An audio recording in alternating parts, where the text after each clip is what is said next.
Hi everyone! Today I'm going to guide you through downward facing dog.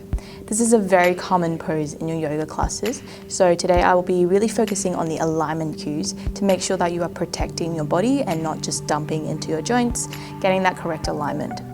So we're starting off with fingers spread at the top of your mat. If your shoulders are quite tight, you can bring your hands a little bit wider than shoulder width, but we really want to press into the pads and knuckles of the fingers.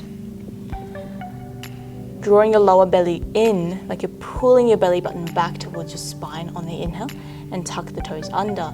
Exhale, you can push those hips back and up. So for this first one, we really want to bend the knees a lot. And a lot of the time, because people are quite tight in the hamstrings, you'll find that maybe you're trying to straighten your legs and you end up getting this rounding in your spine. So instead, let's focus on the upper body first. By bending your knees a lot, think of pulling your tailbone up towards the ceiling and pressing your chest back towards the thighs. Like you can create more space between every single vertebra of your spine. Wrapping your triceps in, externally rotating your shoulders. Make sure that head is still looking towards your toes to relax your neck. Okay, creating this really sharp V shape with your belly and your thighs. And remembering this length. Now another thing to think about here is if you've got really hypermobile joints or you're pretty bendy in your lower back, you might find you automatically kind of sink into your chest here.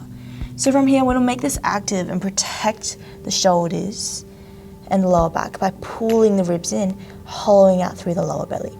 Okay, so from this here, where you're just dumping, to pulling, activating your core muscles and keeping this nice straight line here. Now, if you can maintain this length in your upper body, you can start to think about the lower body, pressing one heel down towards the mat, and then the other, beginning to pedal your feet out, stretching into the backs of your legs.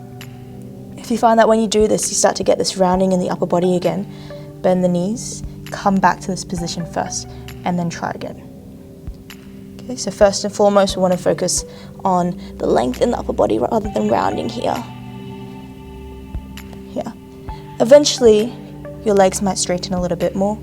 Your heels might be able to get a little bit closer towards the mat, but that's not the main point. We want to focus on this length, pressing the chest back, pulling the lower ribs in.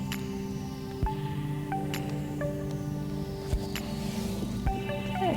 Hopefully that gives you a little bit more of a clearer idea of what is actually happening when you're doing your downward facing dog, rather than just head back, looking between your knees and not really sure and looking around at everyone else. Thanks for joining me today. See you next time for Sunday Stretch.